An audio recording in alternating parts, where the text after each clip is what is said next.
This week's episode is sponsored by Panasonic. You're listening to the B&H Photography Podcast. For 50 years, B&H has been the professional source for photography, video, audio, and more. For your favorite gear, news, and reviews, visit us at bnh.com or download the B&H app to your iPhone or Android device. Now here's your host, Alan Weitz. Greetings and welcome to the B&H Photography Podcast. My name is Alan Weitz. And I'm Jill Waterman. And our audio engineer, Mike Weinstein, will no doubt be jumping in with a question or two along the way. Where will you be on April 8th, 2024? Not sure? Well, you better start figuring it out fast, because on April 8th, there's going to be a gangbuster total solar eclipse that will temporarily turn broad daylight into an otherworldly spectacle across a wide swath of the U.S., Mexico, and Canada. Making landfall around 11 a.m. Pacific time near Mazatlan, Mexico, the path of the eclipse will travel across all 48 states and eastern Canada before passing on into the North Atlantic from Newfoundland shortly after 5 p.m. local time. But the real show is reserved for people who live within or plan on visiting people who live within the path of totality, which will turn parts of 15 states from Texas to Maine into a profoundly mystical experience. As Pablo Fanque once said, a splendid time is guaranteed for all. Back in 2017, B&H celebrated the total eclipse by participating in a 2-day festival organized by the online community Atlas Obscura and held in eastern Oregon's Snake River Valley in 2024. The party will be expanded from 2 to 4 days, and once again, B&H is partnering with the Atlas Obscura for the 2024 Ecliptic Festival, which will be held alongside the Valley of Vapors Music Festival in Hot Springs, Arkansas, smack in the eclipse's umbra, which we'll explain the meaning of soon. To whet your appetite for this cosmic occurrence and to offer insights about nailing eclipse shots while protecting your camera's delicate center, not to mention your eyesight, we're enlisting the wisdom of Atlas Obscura's astronomer-in-residence, Rebecca Boyle, and Gabriel Biderman from B&H's road marketing team. We'll formally introduce our guests in a sec, but first, we'd like to give a big shout-out to Rob E. Gull, a fan of the show who recently posted a review on Apple Podcasts saying he finds us to be both professional and funny. Thanks so much for the kind words, and also thanks for the 5-star rating. Now, if you want to have your very own shout-out in a future episode, all you need to do is post a comment. We love hearing from our listeners, and for anyone who still hasn't subscribed, regular updates from us are just a click away, and they're totally free, so join us on Apple Podcasts or a platform of your choice. We'd love to, A, have you as part of the family, and B, make you famous. Now back to our guests. As a journalist, Rebecca Boyle has reported from particle accelerators, genetic sequencing labs, bat caves, mountaintops, and inside the retractable domes of some of Earth's largest telescopes. Rebecca, I once reported directly from a Snapple factory. Eat your heart out. Based in Colorado Springs, Colorado, she's a contributing editor at Scientific American, a contributing writer at Quantum Magazine and The Atlantic, a columnist at Atlas Obscura, and a frequent contributor to many other publications. She got her start in a small newsroom, but what really set the course for her career was a trip to space camp back when she was in the 6th grade. Her first book, Our Moon, How Earth's Celestial Companion Transformed the Planet, Guided Evolution, and Made Us Who We Are, is a new history of humanity's relationship with the moon, which Rebecca has not yet visited on assignment. And by the way, it's a great book. We're going to talk a lot about it. Gabriel Biderman is a self-taught travel and fine art photographer who has been exploring night photography for more than 20 years. A key member of the B&H road marketing team, he's also a co-founder of National Parks at Night, a leading source of night photography education and hands-on workshops since 2015.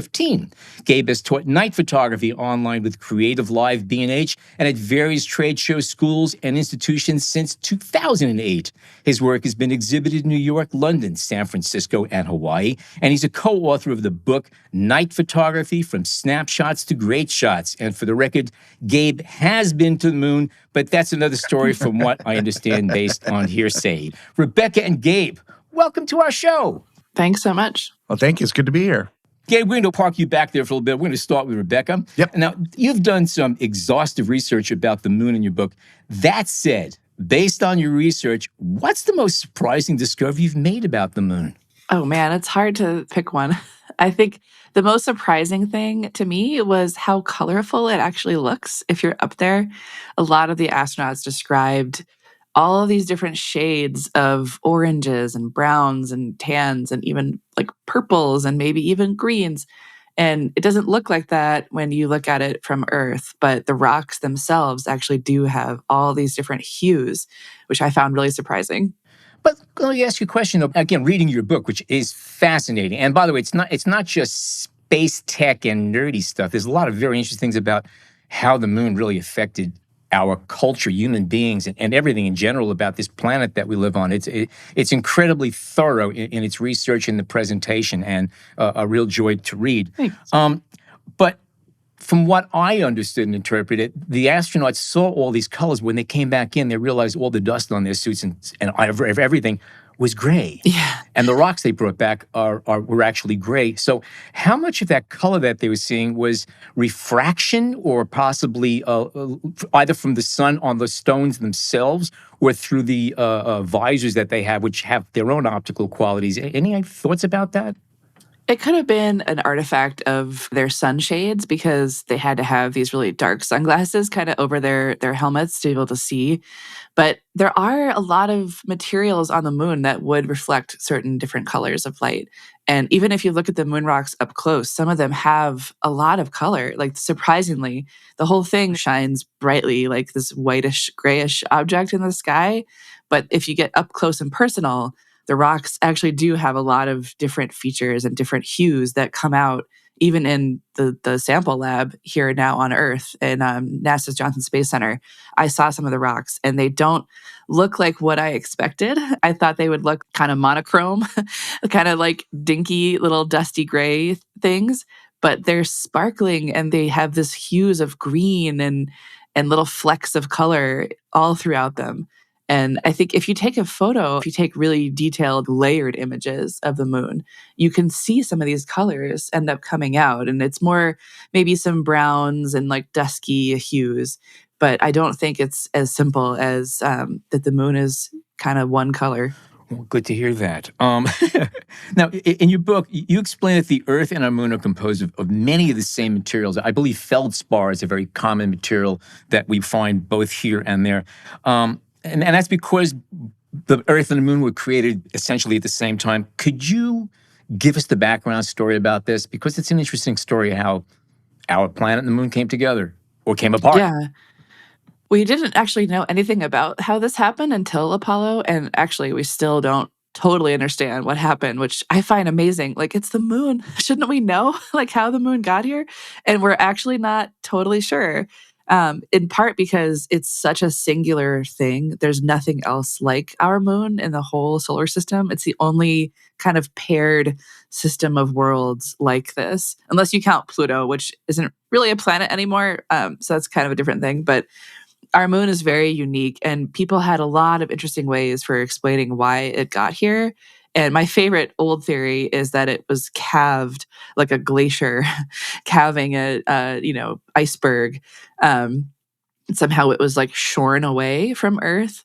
And that makes some logical sense just because the Earth is spinning and it was spinning faster back in the past when the moon was closer. So if you kind of unwind the clock, it makes a certain kind of sense that might have happened. But that's pretty clearly not the case now. And the Apollo rocks gave us this new story that there was some really horrific event early in Earth's history where something probably the size of Mars completely obliterated our planet. Like they collided in some gravitationally directed dance, and both planets were totally destroyed. Like there would not be any remnants of it at all. And the result is that this cloud of vaporized rock is swirling around the sun. And within this cloud, two new worlds coalesce and combine, and that's the Earth and the moon. And so they're born from the same stuff at the same time, essentially, which has to be the case if you look at the chemistry of the rocks. So the moon rocks look different from Earth rocks, maybe not in their color, but in their texture and their structure, they're so jagged and blocky and crystalline. They don't look anything like rocks on Earth. But if you get up close through microscopes or with detailed chemistry, they're really, really similar, which is weird because we know, or we think from planetary formation theories, that the way planets form is that they combine in crumbs around young stars. And these crumbs get a little bit bigger and then a little bit bigger, and it sort of snowballs, and they sort of hoover up all the other crumbs around themselves and become big enough to become circular and collapse under their own gravity and become spheres. And when this happens, where they're located kind of drives the process of what they can have in them. So you can look at rocks from Mars, for instance, which we have some meteorites from Mars on Earth, which is kind of crazy to think about. But if you look at them, measure the isotopes, which is like the ratio of certain elements in the rocks, you can tell pretty much right away that a rock is not from Earth if it's from Mars. And that's because of things like the ratio of oxygen is in the rock. So the moon should be the same. Like if the moon is formed from this giant impact from a different planet, then it should look like that planet, whatever that planet was. We call it Theia, which is the mother of the moon in Greek mythology. And it turns out it does not look like Theia. It looks like Earth, which is weird. And that kind of led us to this newer, updated theory of the giant impact, which is that it was so horrific and so total that both planets had to have been completely mixed and kind of reformed from the remains of that terrible thing. And that's why they look chemically pretty much identical. But physically, they're different because Moon does not have an atmosphere, and we're both constantly being bombarded by all kinds of space junk and rocks and asteroids, and 99% of this stuff burns up in our atmosphere. But on the Moon, it just pummels it, which means that the Moon is essentially like Los Alamos, where they were testing nuclear weapons. The ground itself has a glass-like quality to it, and it's electrically charged, which just sounds like would be a joy to be at the beach there. I can't imagine cleaning that out of my bathing suit. You touched about one thing that was kind of interesting, and I wanted to go back to it, and that is that the Moon and Earth are very unique in our solar system in that the Moon is really large in relationship to Earth. And if you look at the other planets, the moons are tiny little nothings, like nodules drifting around. But here we have this younger sibling, literally and figuratively, that's going around with us. And that not that long ago, before telescope came into being and we had a better understanding of astronomy and physics, a lot of the earlier cultures believed that the moon and the sun were actually the same size. They were just a yin-yang. There was a daylight version and an evening version. These were just two heavenly bodies. They look the same size, they act the same size, and even during the eclipse, they almost perfectly match. You just get a little bit of the sun coming around. You want to elaborate on that a little bit? Because that's just an interesting factoid. Yeah, this is one of those things that never ceases to amaze me, that the moon and the sun appear to be the same size in the sky. And it's because the sun is 400 times larger than the moon, but also 400 times further away. Yeah. And so as far as we can tell, they are the same.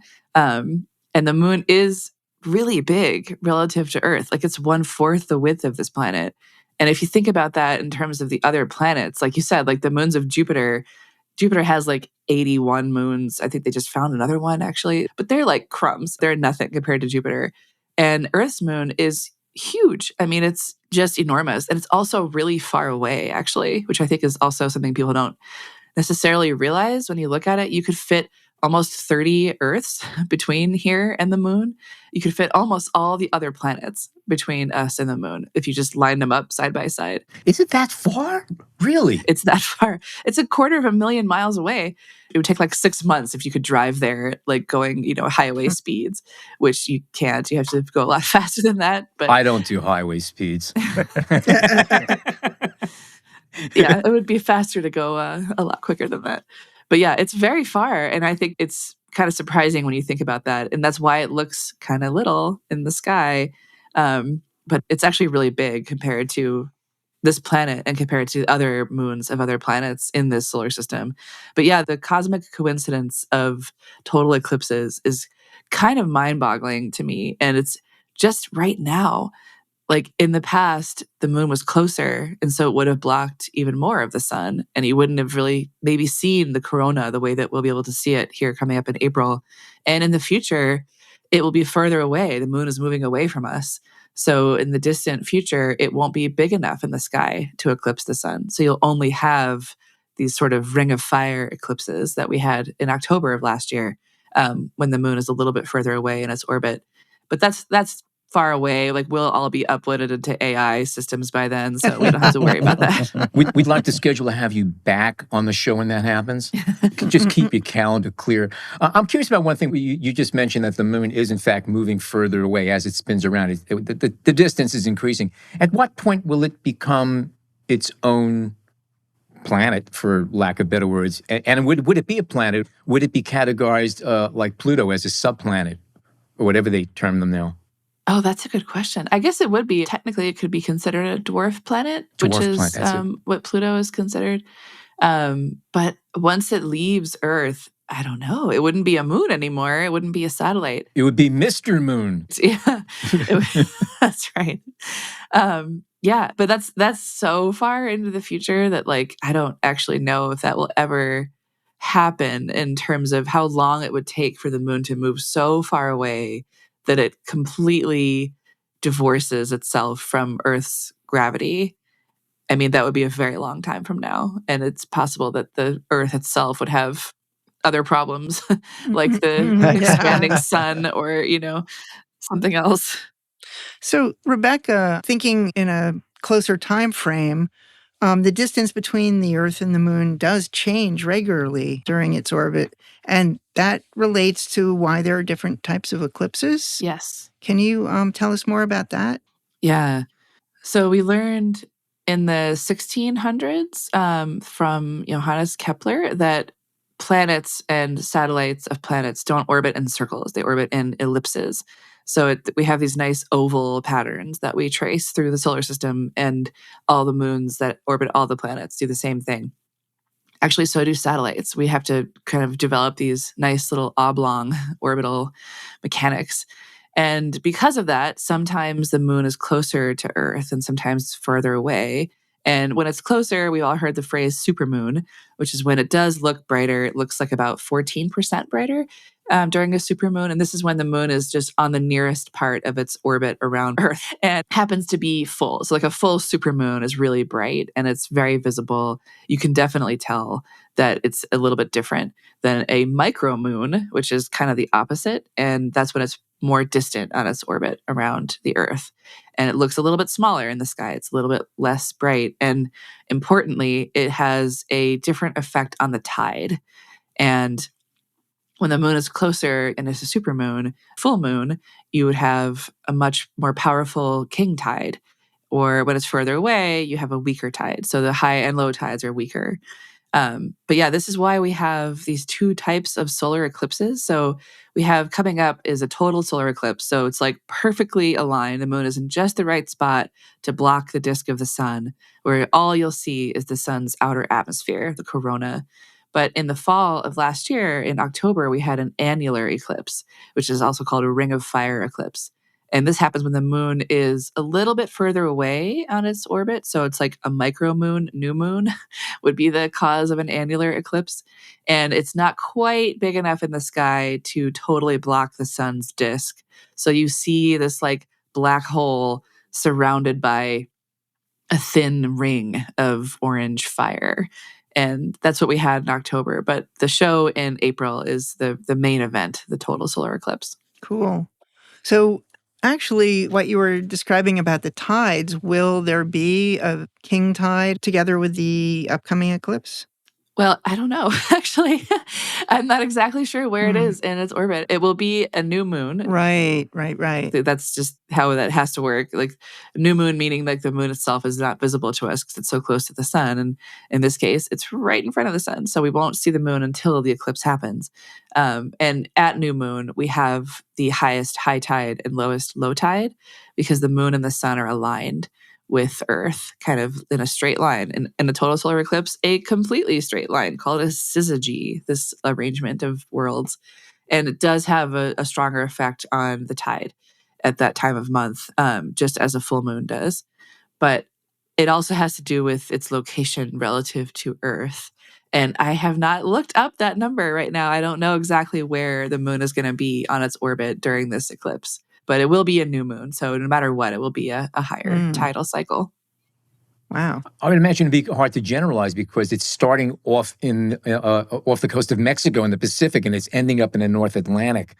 So yeah, it's a little bit hard to predict all that. You really got to look at the charts to see, right. where Like, the bodies of water are at that time. You do need to know the tides. And that is the thing. Researching this book, I learned the tide is so much more complicated than I ever thought. Like, it's all lies, what you have been told about the tide. It is so much more complex and like violent and fundamental than I ever imagined. Well, I imagine where it starts off in Mexico, it's relatively mild because you're closer to the equator, where it ends up in Newfoundland. And that's where you have like the Bay of Fundy and those 50-foot tides that are nuts. I've seen them. It's just crazy. It's two different worlds. Yes. Yeah, but is it not right to think about the moon's gravitational pull sort of sucking at the Earth's oceans and like dragging the high tide towards that part of the Earth and the low tide, on the other side? It's much more complicated than that, but in a fundamental sense, that's what's happening, really?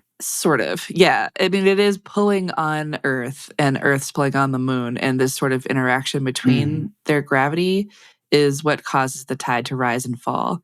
And it's nice to think about it in the terms of like the moon is dragging on this chunk of the ocean and like switching it around, but it's really the entire Earth itself, the entire ocean is being spun and yanked around. And there's a lot of different forces working all. There's a lot of forces. And because Earth is rotating, that also has an effect. That's why we have high and low tides twice a day. So on the side nearest the moon and the side opposite the moon, there's a high tide and a low tide. Yeah, it's a really complicated interaction. Something that's probably a little bit easier to explain or map out would be the width of the path. In other words, there's going to be a path across the country, and it's going to be gradual. It's going to be really dense in the center and then fade out towards the edges, and then just some people on the very edge may not notice anything happen. What's the width? And again, I know you have topography to deal with here, mountains and valleys, but say across the central plains, where it's relatively flat, how wide is the path of totality, and where does it start getting a little bit fuzzy, and at what point does it just become meh? So I have to do the math here because I have it in kilometers. The average eclipse path it's about 90 miles, between 90 and 110 miles, it looks like. So there's really like two parts to the path of an eclipse. And one of them is the umbra, which is the sort of inner part of the shadow. This is where the entire sun has been blocked. Okay. And it's where you'll see darkness. And the stars will come out. It will look like twilight at best. And it looks like nighttime. This is the real main show of a total solar eclipse. There's also the penumbra, which is kind of the outer edges of this shadow. And that's where the light is only partially blocked. The umbra is actually pretty thin. Like it's a pretty narrow strip of Earth where this takes place, where the shadow of the moon is aligned exactly to block the entire sun. And it's not a very wide path. It's like I said, like maybe 100 miles. I didn't even think it would be that wide of totality. I thought it depends on where you are. It has to do with topography. Gotcha. Right. Understood. Yes. Does it start larger and get narrower as it progresses? Yes, that has a lot to do with topography. Like it will appear to be wider or not. But it also has to do with like the node of the moon in the sky. And this gets into like a lot of celestial mechanics. Oh, we've got all day. Go for it.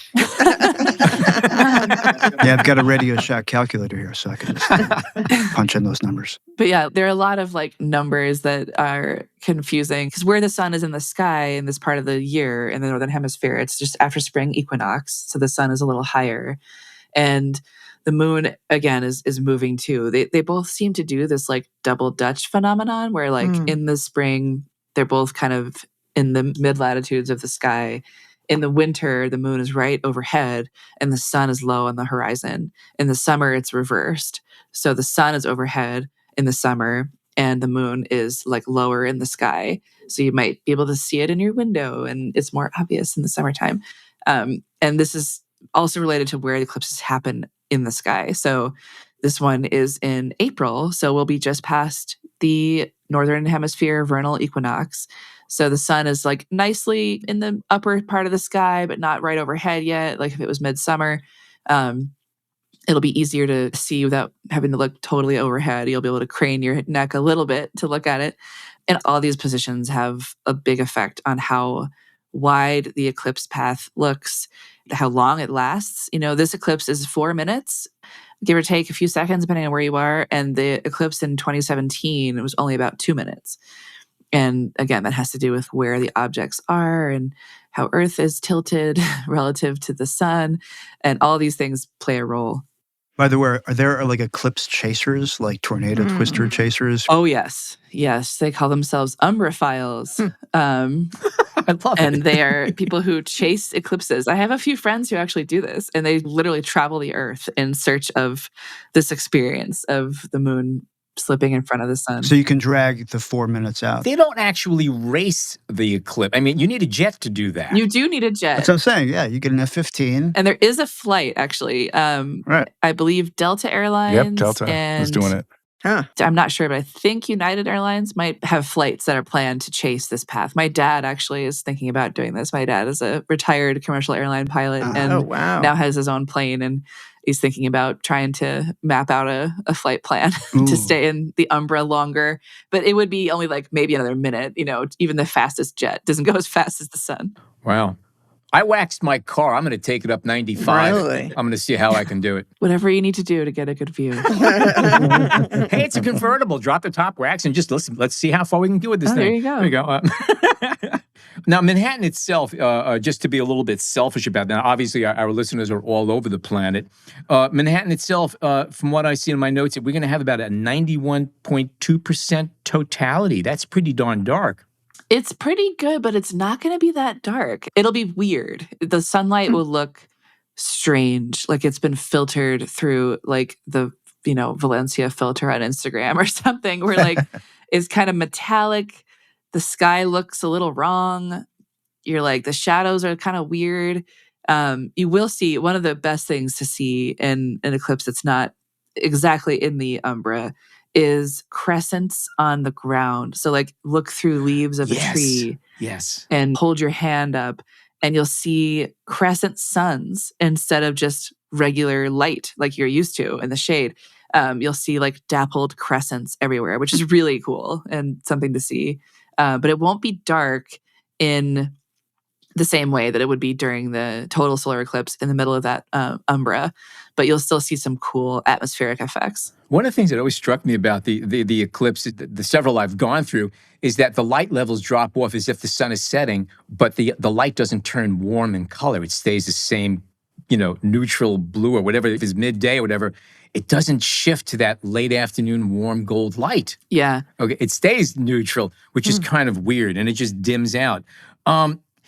Something I'm kind of curious about, as a journalist with a special attraction to science and astronomy, you spent a lot of time staring at the stars and the planets through a telescope. Do you have any pointers or best practices for handling a telescope setup? Because, again, that's going to be a handy tool to have. Well, for an eclipse, you would need really special equipment. And I would defer to Gabe on the best setup for trying to view this through a telescope or take photographs. But if you're looking at the night sky, I mean, I have a pretty decent Celestron telescope. And my kind of stargazing habit is to look for some deep sky objects, but I just like looking at star clusters and the moon and kind of some more familiar objects, like some stars within constellations and some of the more famous nebula you can see in constellations. But you would not want to use that sort of setup to look at the eclipse. It would be cool, and this is something I've wanted to do, to have a telescope out to look at dark sky objects during a solar eclipse. But then you would miss the eclipse, which is really the coolest part of it. So I've never done that, but you would be able to see a surprising amount, and it would be fun to see like objects that would be hidden by daylight during the eclipse. If you wanted to point your telescope away from the sun and look at the darker part of the sky, I mean, sometimes the planets are really visible. I think during this eclipse, you should be able to see Mars, and I think Saturn will still be visible, and Venus will be very close to the sun. That would be really fun to look at through a telescope during the eclipse. But again, like then you'd miss this beautiful phenomenon of the total eclipse. Which so I think I would is rather save that. Yeah, no, true. And it's important to emphasize, you don't need any gear to view an eclipse. It's there. It's That's right. like looking up at the sun and the moon. Just don't stare at the sun. Something I do want to touch upon, you mentioned it briefly. We were talking about the optical phenomena, like the dappled leaves, they take on the crescents and all that stuff. One of the things that I did with my kids earlier on, and I still do, is that when an eclipse comes around, view it in a puddle, a lake, or a pot of water, and just look at the reflection, because the reflections do not have the damaging effects on your eyes. Now, I've had somebody tell me otherwise. Now, I've done this several times. I just need reading glasses. Can you clarify this? So during the total phase, if you're lucky enough to be in that like 100-mile-ish strip of land where the sun is totally blocked, you can just watch. Like you don't need glasses. It's safe to look at the total eclipse. It's safe to look at the corona. You have to be very careful when you see this phenomenon called the diamond ring effect, which is the sun shining behind craters on the moon.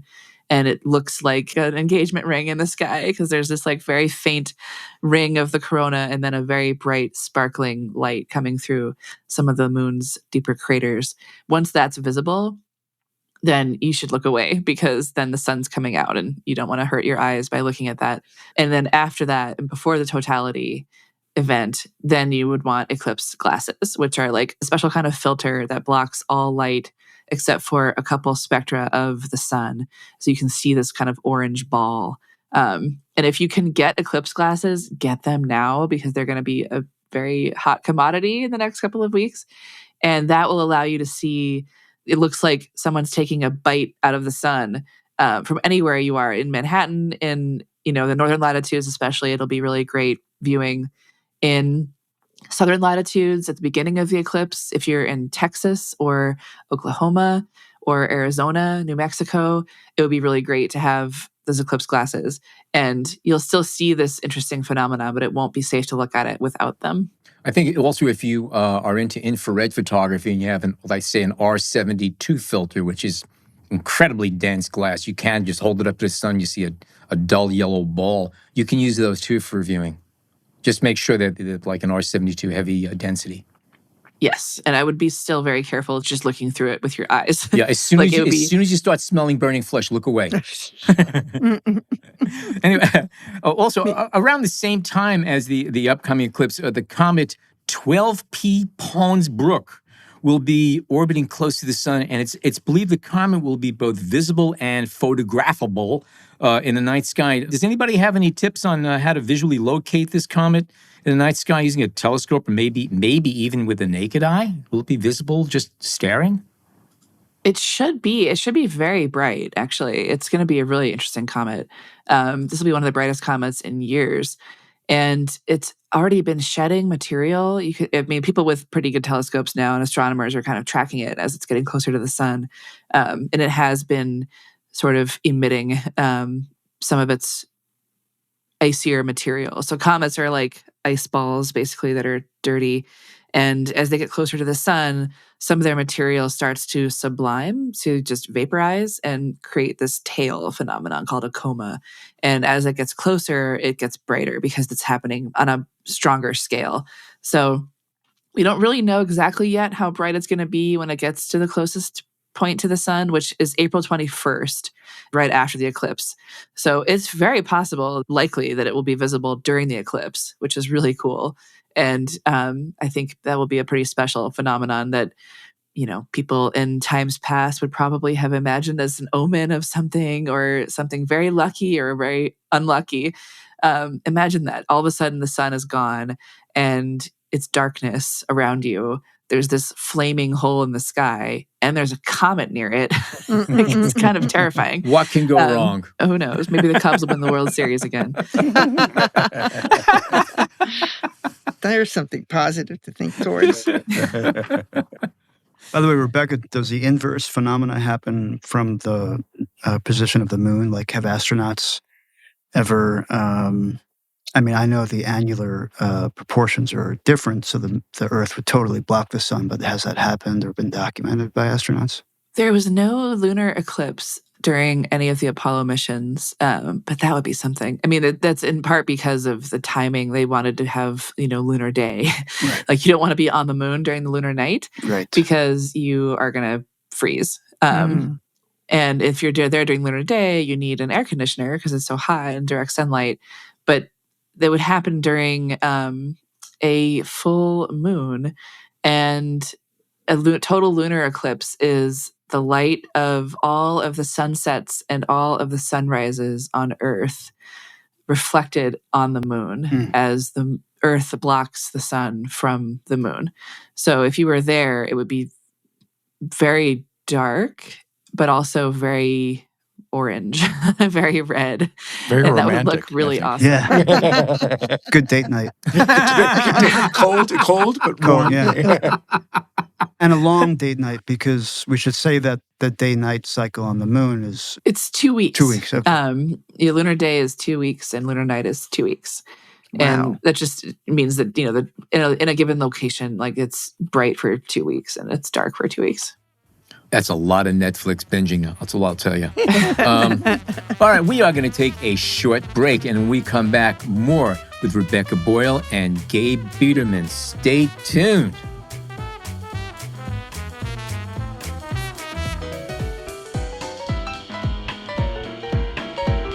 With the Lumix camera series, Panasonic is dedicated to achieving the highest possible image quality, resulting in compositions that faithfully reflect the photographer's intent.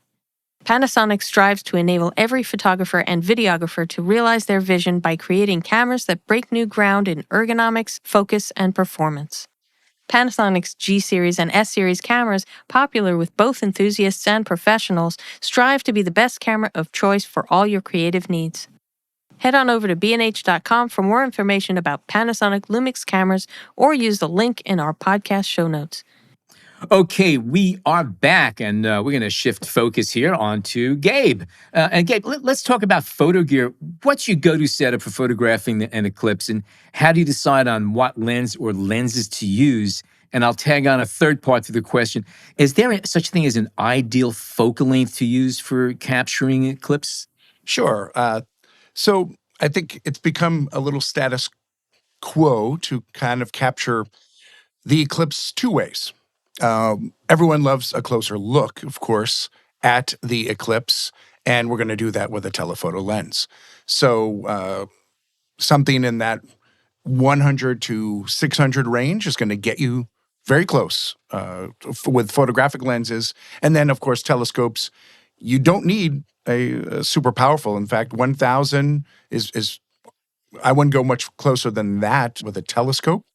So everyone wants that close look at the eclipse and the whole transit of the eclipse and all the different phases that we're going to get of it. Those are great, but what separates your shot from all the others, right? And so all those kind of look maybe the same. All of them look the same, right? But I think what's important is to take a wider shot and incorporate where you are experiencing this eclipse. Because bottom line, yes, we all want to photograph it. But even more important than that is to experience it. And so having that shot, that memory of the location that you experienced it, I think is even the more important shot. It's also a little bit the easier, requires less maintenance to capture that shot. But to me, that's going to be your longer lasting memory to do that.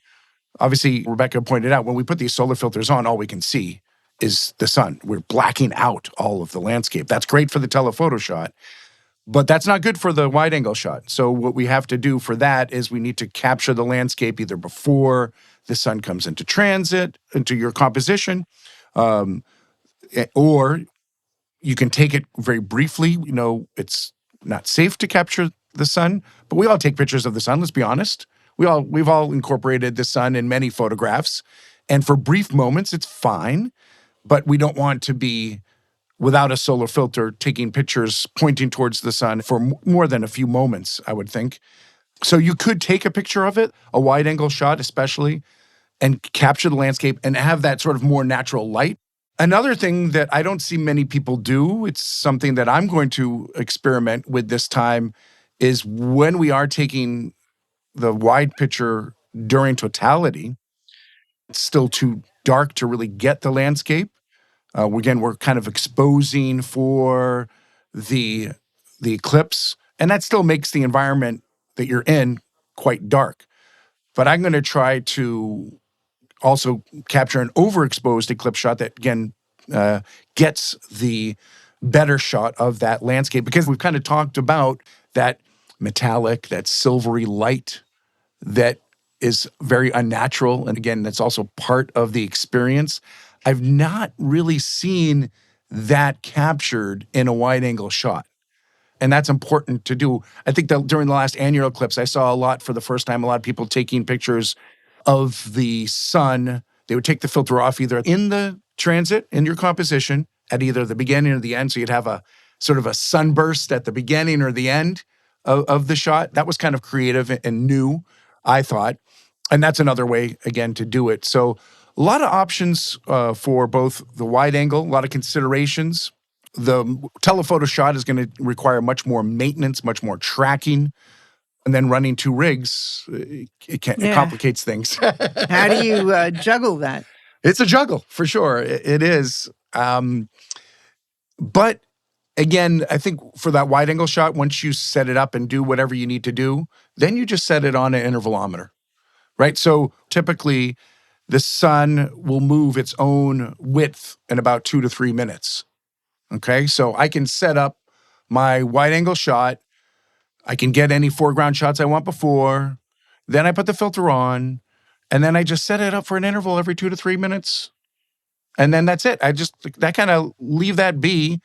You know, what's important, I think, for that wide angle shot is that you do your homework prior and when you get to the scene, and just make sure your composition, it incorporates the full transit of the eclipse. That's for this eclipse, an hour and 50 minutes prior and an hour and 50 minutes afterwards, right? So I don't think compositionally, if your eclipse is to the right, you know, and it moves out of frame, you don't have, I think at least most people want that full phase at the beginning and at the end. So make sure you have that balance and room in your composition for that wide angle shot. But it is a juggle. Unless you've got some really sophisticated tracker, your telephoto shot is going to be on either a gimbal, a tracker, a geared head. I would advise anything but a ball head. And I'm a huge ball head fan, but ball head will require the most maintenance. So get out your older, maybe the 3-way heads or a geared head. Gimbals are great. I love gimbals. We often think about these for wildlife, but they're great trackers. And then if you have a tracker already, do not get a tracker now. I'm sorry. To learn it in the month that we've got, don't do it, But by tracker, do you mean like a computational kind of thing, which it sort of knows where the sun is on that day? And sort of... Yeah. Like when I shot the 2017 eclipse, we had a workshop, a small group of people, and one of them was this woman who think of it as a computerized ball head that was moving, but it was funny, her computer, she had to have her PC computer rigged in, and again, we're in the middle of nowhere, and so she had to make sure that she had enough juice for that. And it was funny, the computer was also talking. It was saying, okay, moving now, or blah, blah, blah. So that was great. It was telling it, but it did fail a few times, as trackers do. Matt Hill, my good friend and partner at National Parks at Night, for the annular eclipse, had a great experience using the Benro Polaris, which B&H sells. It's a widely, sophisticated all-in-one tracker that you will use your app that you program it in, and you point it to a celestial object like the sun or other celestial objects, but you can point it to the sun, and then it will track. And so that's it. You have to make sure you practice and everything else, but there are plenty of other trackers out there. You need to counterbalance them. We had one person, the tracker flipped, and that's going to be something that is really going to be an issue, especially with this eclipse, because we've also mentioned that it's very high in the sky.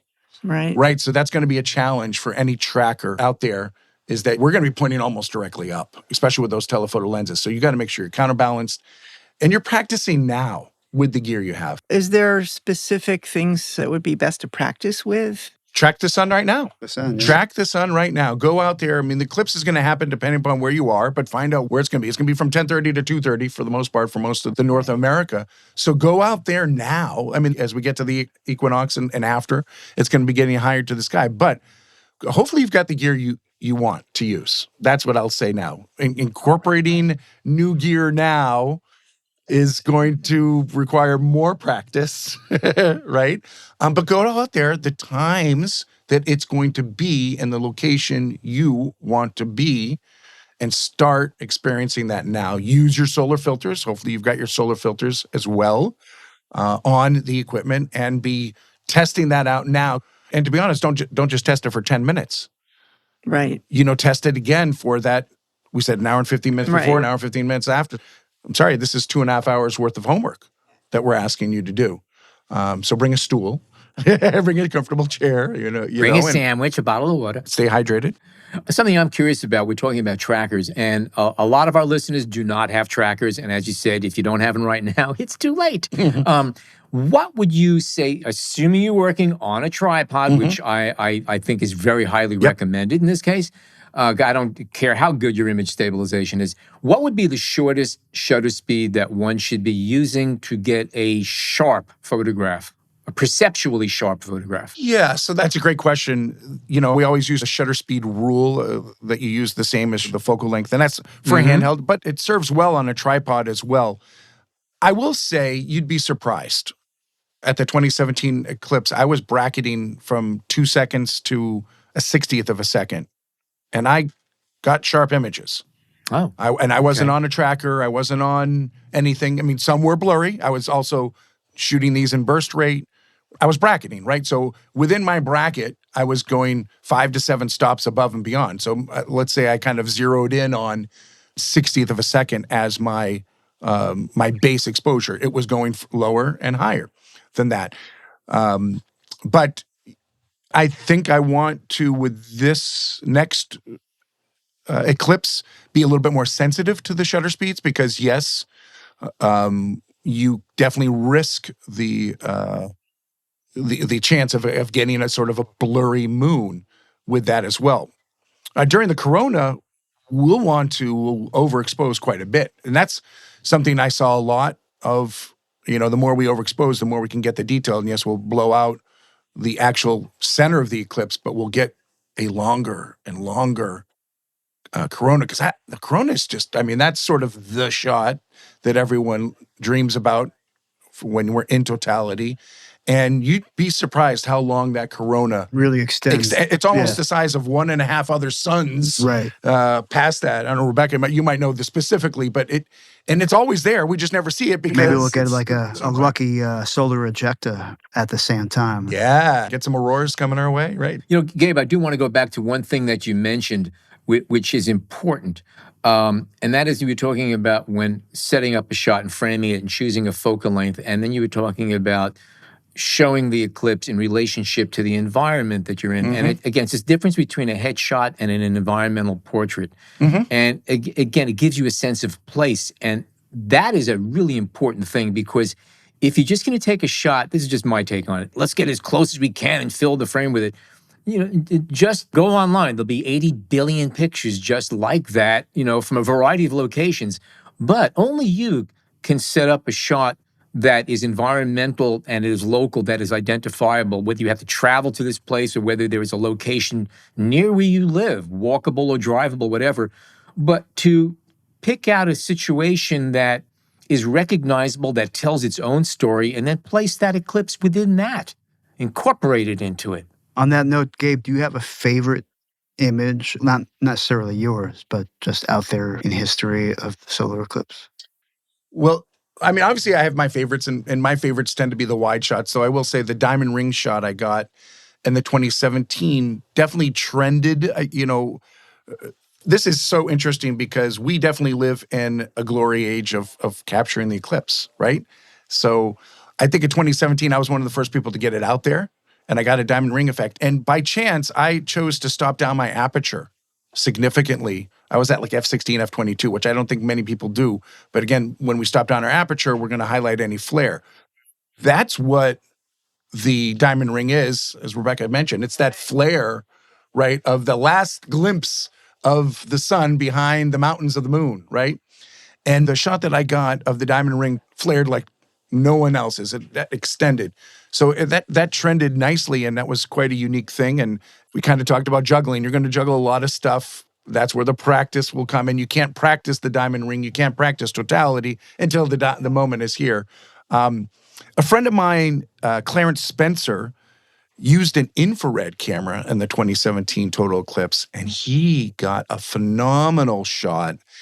He used an infrared converted camera, which I wouldn't think of using, and he really overexposed his shot in a bracket mode, and then blended them together.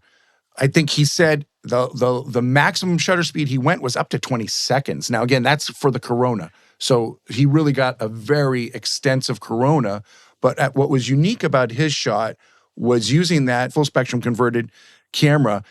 Part of his overexposure, he got actually detail on the moon in front of the sun. We never see that shot. You always just see the black hole, right? Full spectrum infrared has color in it. Full spectrum is full color. Extends into the infrared. I was doing a lot of research because I was doing an article on the history of eclipses, and the first photograph of the eclipse, which happened in Egypt, I'm spacing on the photographer's name, but that first photograph, which of course we're talking 1897-ish time frame, also had a comet in it. Wow. Right? It's in public domain, but that's a really cool one. And again, we have the opportunity, hopefully, to mimic that shot this year with the comet is. Exactly. I was wondering what the relationship in the sky is between the comet and the sun. I mean, it's going to be in that same area, so you can get the eclipse and the comet. We don't know, I think, exactly where it's going to be, but it is going to be in that range. You could probably get it with a telephoto lens if you had that 100 to 400 or 150. You might need to adjust a little bit, but definitely look for it. I will be. Interesting. Yeah. Something I wanted to bring up, Gabe, and we haven't discussed this at all. Again, trying to be inclusive of all of our listeners, and we're talking about a lot of photographic gear and telephoto and wide angle. A lot of our listeners only have smartphones or plan on using smartphones. How practical are they? What are some tips you might have for people who are going to be trying to get good shots with their smartphones? Any thoughts? Yeah, sure. That is the way of the world, right? We'll all have one in our pocket as well. So I advise you to use your smartphone multiple ways. Now, shooting the actual eclipse with the smartphone, it's going to be that wide angle shot, right? I mean, because most phones I know only get to maybe 70 or 100 millimeters, so you're really not going to be somewhere around that. Don't think of it as that detail oriented one. But here's what I would say is go in video mode, and again, document the environment you're in. That's what I would say. Maybe you can start videoing right before the eclipse. And I've seen several of these as well. Maybe get a gimbal to steady it, but otherwise just have that steady hand and just swipe around, do a little slow, steady pan. And again, capture the environment. Capture the other people photographing. Capturing the hoop and hollering that's going on and the other reflections. people. Reflections, and then like again, the coming through the leaves onto the ground. There's a lot of ways of doing it indirectly. Exactly. To capture it. Well, that's a very good tip. Yep. So, I mean, you can use it to maybe get a little bit of the moon. You can definitely get solar filters to put on your cell phone as well. Most of the people that I've seen that have done that don't really, again, they've been doing it more. But again, I believe we carry this moment adapter that you can put over, and then you can put 67 millimeter filters over your iPhone. You can also get the ISO certified material and just tape it over as well if you really want to do it prior to totality. But then during totality, just document. Go to video mode, right? Yeah. I remember like early on, like I had the very first iPhone and my friend had a telescope. And I remember one of the first uses of the camera, just putting it up to the eyepiece of the telescope and taking a picture of the full moon. I looked at that picture, and this is 2009 or 2007, I think.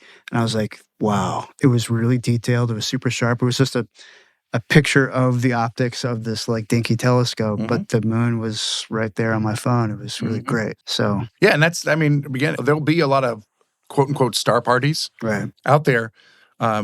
And the easiest adapter out there is to adapt a phone to it. And so there perhaps will be opportunities. One last thing I wanted to touch on.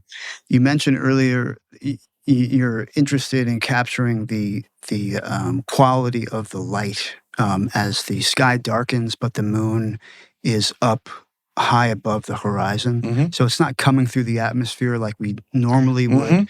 That's why sunsets look red. It's coming through all this atmosphere. Here it's coming directly, but the sky is dark. Is that what you're referring to, in this sort of silvery quality light? Well, that and that it's also, it's diffused, right? Because the moon's in front of it. Yeah, right. So I think Rebecca mentioned it, and that is part of the whole experience of the eclipse, is that lighting is unlike It's very surreal. anything that very we weird. ever experienced. It's not nighttime as we know it.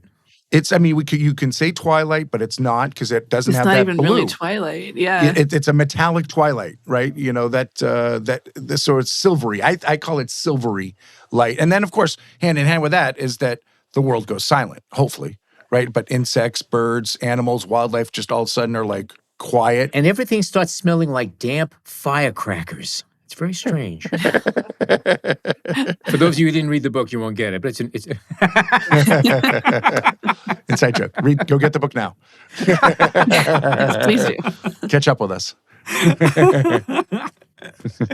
So, Gabe and Rebecca, you're both going to be at the Ecliptic Festival. Can you give us an idea what you plan on doing there? I know, Rebecca, you're going to be speaking there. And Gabe, what are you going to be up to? If you could each take a couple of minutes and fill us in on what you plan on doing there.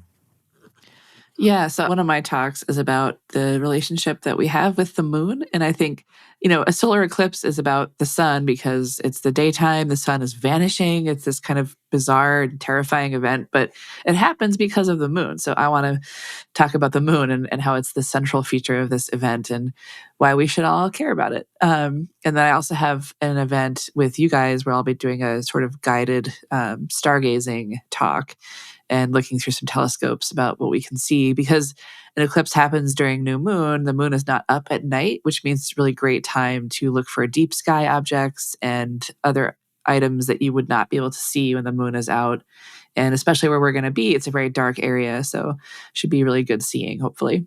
Cool. Yes, exactly. And like you mentioned at the beginning, this will be B&H's second time at the Atlas Obscura Ecliptic Festival. And that's, I think, something to hit upon, that it is a festival, right? There'll be something for everyone. Yes. And right, from music. Blonde redhead. Exactly, right? And education, inspiration. And B&H is sort of doubling down on the experience, and especially on the educational, hands-on experience. We're going to bring several telescopes with us, as well as we're going to bring several cameras with long lenses and short lenses and set up this shooting area or experiencing area that people will be able to look at the sun during the day. And we'll put solar filters on so you can get a good look at the sun during the day and get ready for the eclipse. And then at night, we are going to turn both the telescopes and our cameras and do a variety of different things. We're really excited. Rebecca will be partnering with you on that experience as well. We have invited a couple other of our personal friends who either do night photography or do astro deep space stuff. And we're working with the owner-director of Rocky Mountain School of Photography. His name is Forrest Chaput, and he studied astrophysics and loves astronomy. He had built his own observatory where he lives in Montana.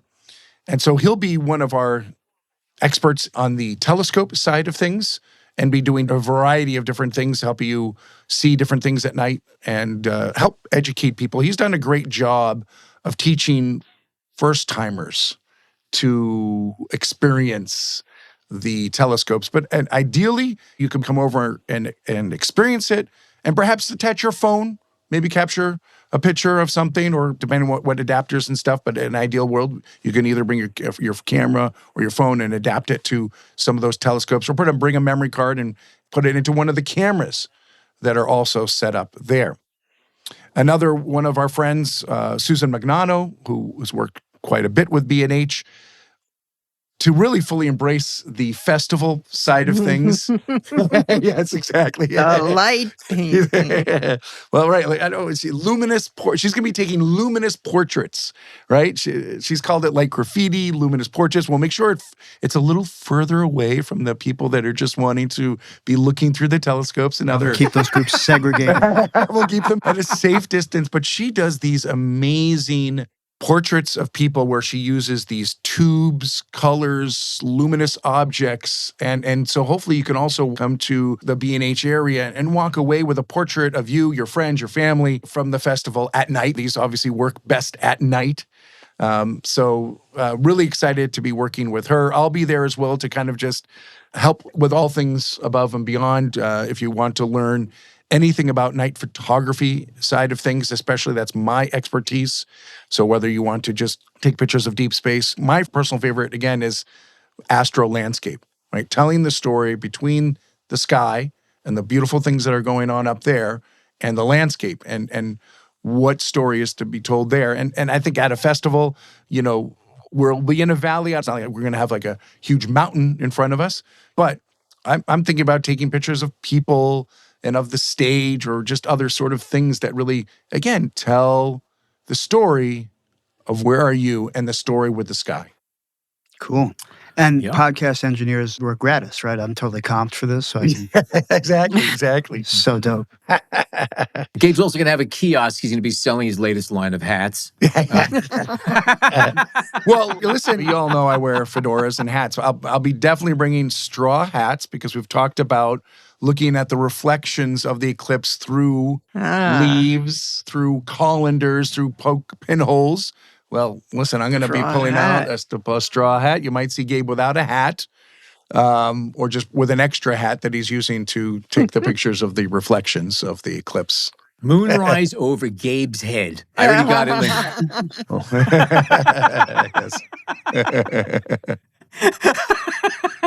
linked.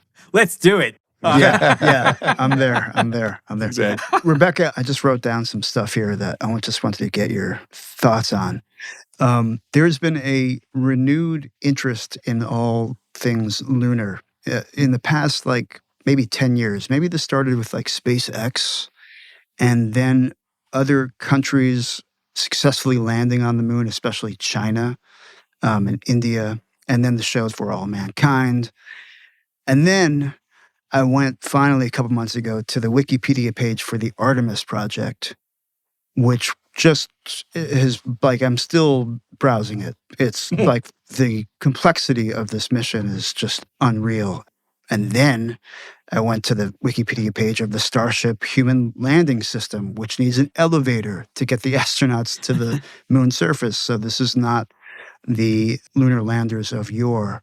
So you must be stoked about all this stuff. But I'm curious as to, why do you think there's been, in the last, say, decade or so, this nascent second lunar arms race almost? Can you explain? Because there's not a lot of stuff up there at the moon. Is this maybe like a trial phase run to do asteroid mining, or other? The profit motive and incentives are sort of beguiling to me. And I thought maybe you might have some opinions about that. I have a lot of opinions. Yeah.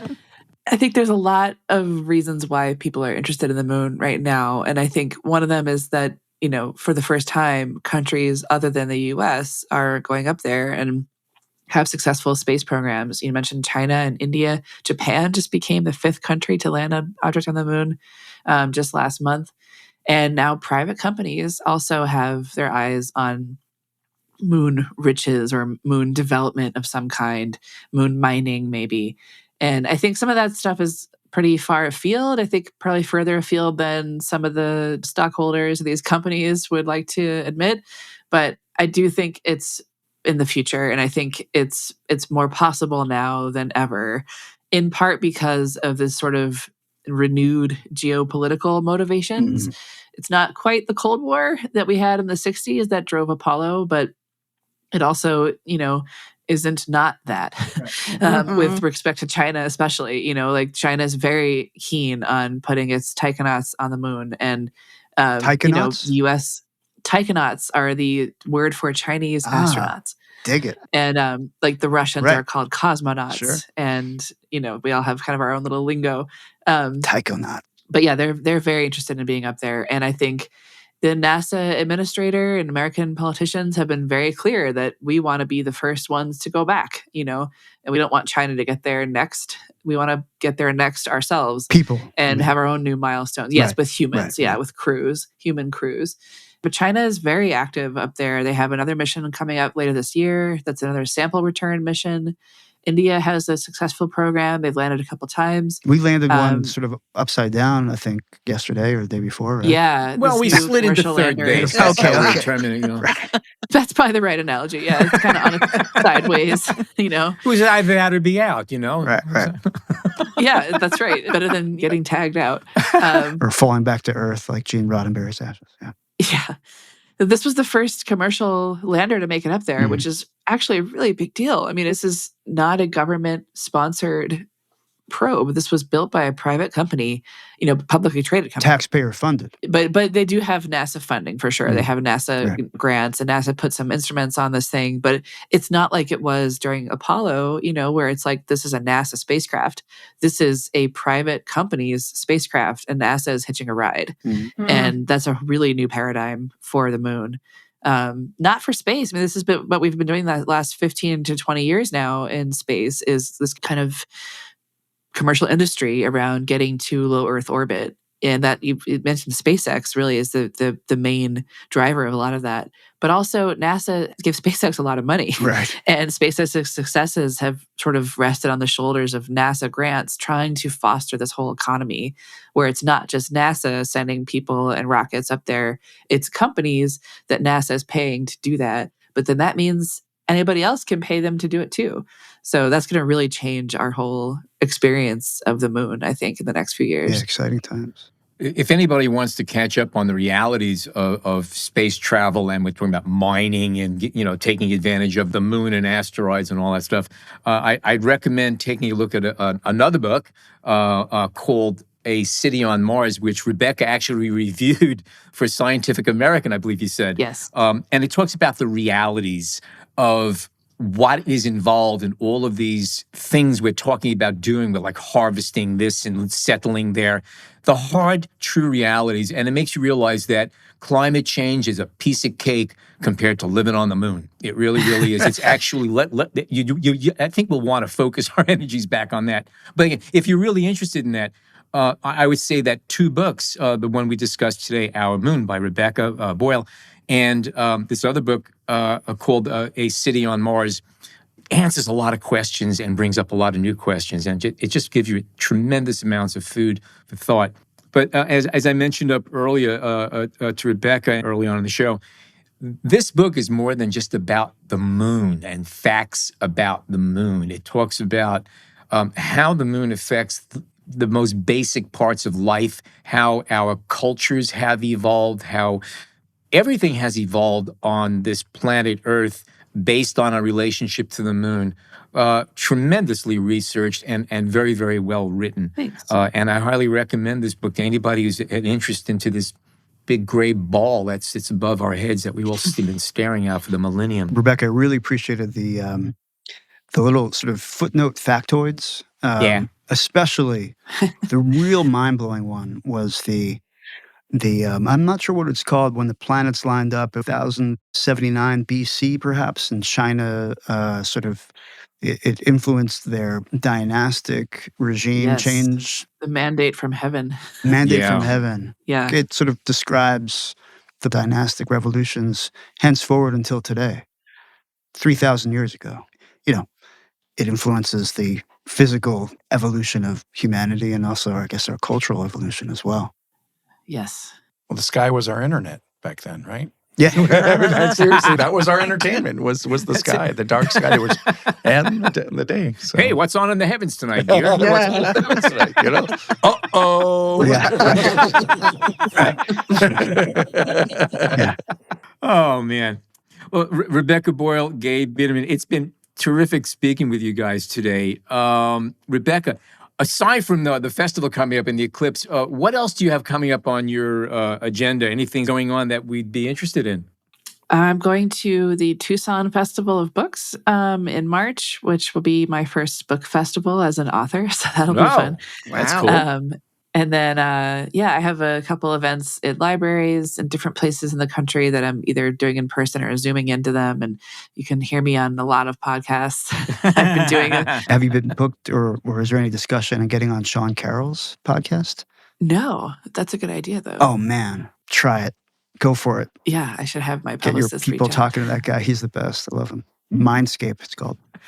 And Gabe, what about yourself? What do you got coming up? So I'm going with B&H. We go to a WPPI, which is a wedding portrait trade show. So we'll be out there for that. But then I leave immediately for that to chase another wonderful celestial fascination. That's auroras.